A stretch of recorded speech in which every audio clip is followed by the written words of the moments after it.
ഇടതുപക്ഷത്തിൻ്റെ സ്വതന്ത്ര MLA, പഴയ മുൻ മന്ത്രി KT ജലീൽ, പഴയ മുസ്ലിം ലീഗിൻ്റെ നേതാവ്, അദ്ദേഹം കൊടുത്തൊരു പ്രസ്താവന നിങ്ങൾ കണ്ടു കാണും. ഒരു സെമിനാറിൽ പ്രസംഗിച്ചപ്പോൾ കേരളത്തിൽ ഒരു മുസ്ലിം വിഭാഗക്കാരുടെ വലിയ കോൺട്രവേഴ്സി ഉണ്ടായിരിക്കുകയാണ്. അദ്ദേഹം പറഞ്ഞൊരു സംഭവമുണ്ട്. കേരളത്തിലെ മദ്രസകളാണ് ഏറ്റവും കൂടുതൽ, അത് അവിടെ പഠിച്ചിറങ്ങുന്നവരാണ് ഈ പറയുന്ന നാർക്കോട്ടിക് ഡ്രഗ് അത് ഉപയോഗിക്കുന്നവരും അതിൻ്റെ പെഡലേഴ്സും. അപ്പം മുസ്ലിം ലീഗിൻ്റെ പല ആൾക്കാർ സോഷ്യൽ മീഡിയ വലിയ രീതിയിലുള്ള തർക്കങ്ങളും സുഡാപ്പികളൊക്കെ ഇറങ്ങി തിരിച്ചിരിക്കുകയാണ്. റിയാലിറ്റി നമുക്ക് കഴിഞ്ഞ 2 വർഷത്തെ കണക്ക് 22, 23. അപ്പം 2022 ഈ പറയുന്ന നോർത്തേൺ ഡിസ്ട്രിക്റ്റ്, അതായത് മലപ്പുറം, കോഴിക്കോട് ജില്ലയിൽ നിങ്ങൾക്ക് ആ ഗ്രാഫിക്സിൽ കാണാൻ സാധിക്കും. 2022 ഏകദേശം 1200ഓളം പേരായിരുന്നുവെങ്കിൽ 2023 അത് 10,000-ന് മുകളിൽ പോയി. 2 ഡിസ്ട്രിക്റ്റ്, മലപ്പുറവും കോഴിക്കോടും മാത്രം. അതിൽ പിടിക്കപ്പെട്ട 98% ഇസ്ലാമിക വിശ്വാസികളാണ്, മുസ്ലിം കമ്മ്യൂണിറ്റിയിൽപ്പെട്ട ചെറുപ്പക്കാരാണ്. തർക്കിക്കാനുണ്ടോ? ഇതായിട്ട് ഗ്രാഫിക്സ് കണ്ടു.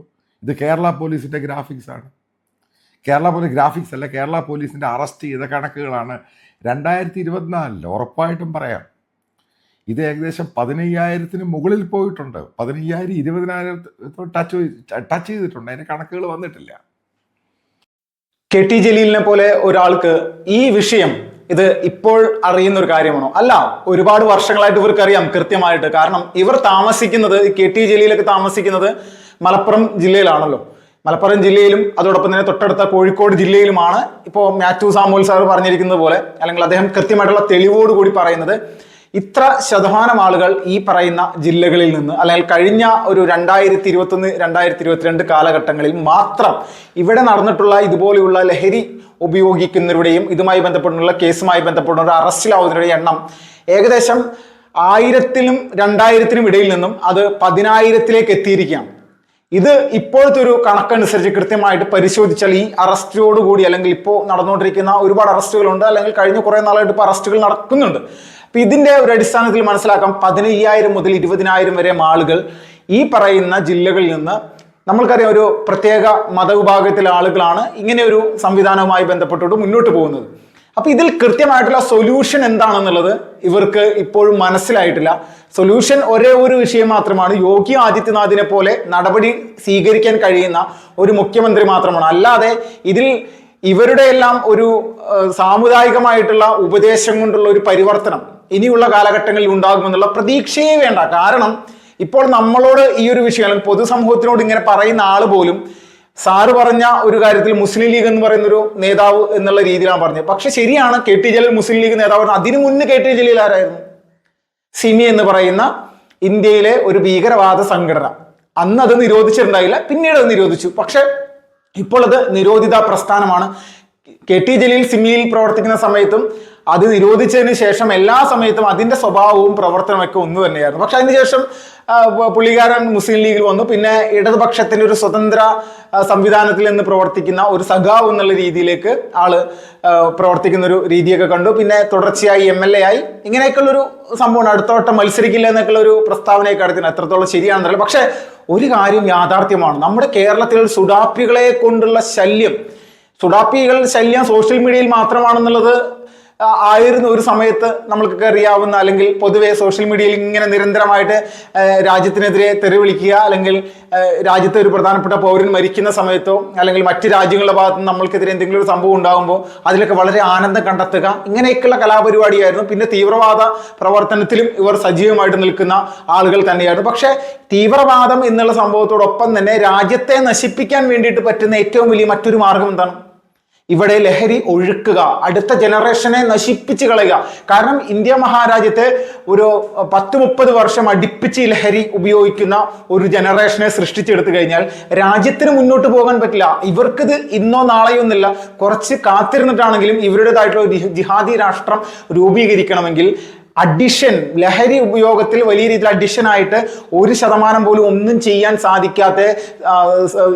സാധിക്കാത്ത സാമൂഹിക പ്രതിബദ്ധത ഇല്ലാത്ത ഒരു വിഭാഗം ആളുകളെ സൃഷ്ടിക്കുക എന്നുള്ളതാണ് ഈ സുഡാപ്പി ഭീകരന്മാരുടെ പ്രധാനപ്പെട്ട ലക്ഷ്യം. അതുകൊണ്ട് തന്നെ കൂടുതൽ പണവും ഉണ്ടാക്കുന്നതോടൊപ്പം തന്നെ രാജ്യത്തെ നശിപ്പിക്കുന്നതിനായിട്ടുള്ള നിലപാടുകളും കൃത്യമായിട്ട് അവർ എന്താണോ ഉദ്ദേശിക്കുന്നത് അത് നടന്നു പോകും.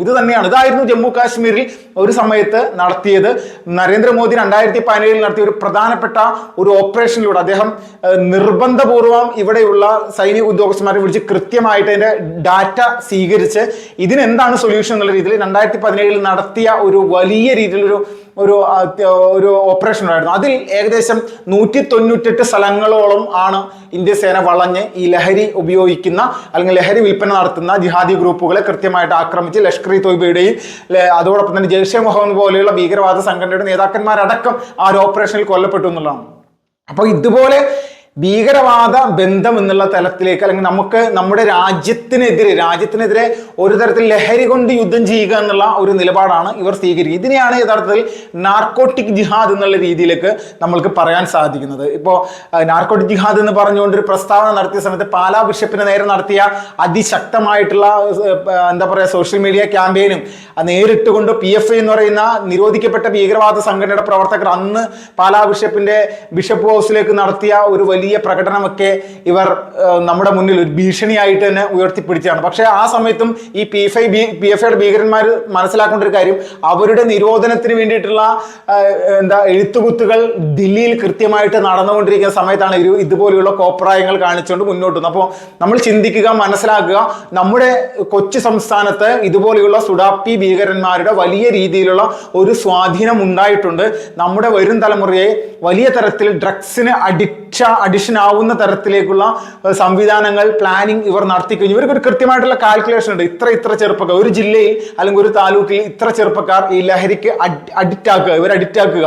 ഈ കേരളം മുഴുവൻ എടുത്ത് നോക്കുമ്പോൾ 3.5 കോടി ജനങ്ങളിൽ ഒരു വലിയ വിഭാഗം അടുത്ത യുവതലമുറ ഈ ലഹരിക്ക് അഡിക്റ്റ് ആയി കഴിഞ്ഞാൽ ഇവർക്ക് രാഷ്ട്രീയത്തിലോ പൊതു സാമൂഹ്യ രംഗത്തോ ഒന്നും പ്രവർത്തിക്കാൻ പറ്റുന്ന തരത്തിലേക്കുള്ള ആളുകളാവില്ല. ഇവർക്ക് ലഹരിയാണ് ഏറ്റവും ആദ്യം.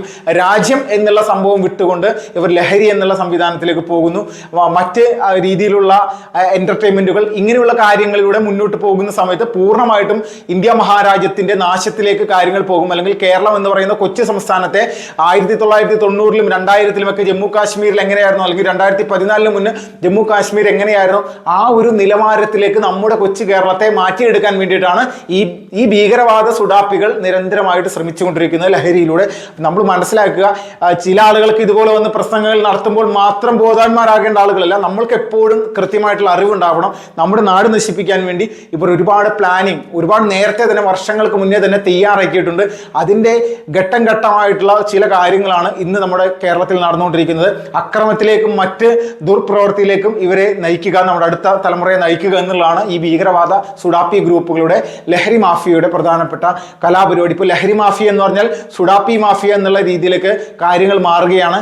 നമ്മുടെ തലമുറയെ സംരക്ഷിക്കുക എന്നുള്ളത് നമ്മുടെ ഉത്തരവാദിത്തമാണ്. ഇതിന്റെ കണക്കുകൾ തന്നെയാണ് മാത്യു സാമുവൽ സർ നമ്മുടെ മുന്നിലേക്ക് എടുത്തു വെച്ചിട്ടുള്ളത്.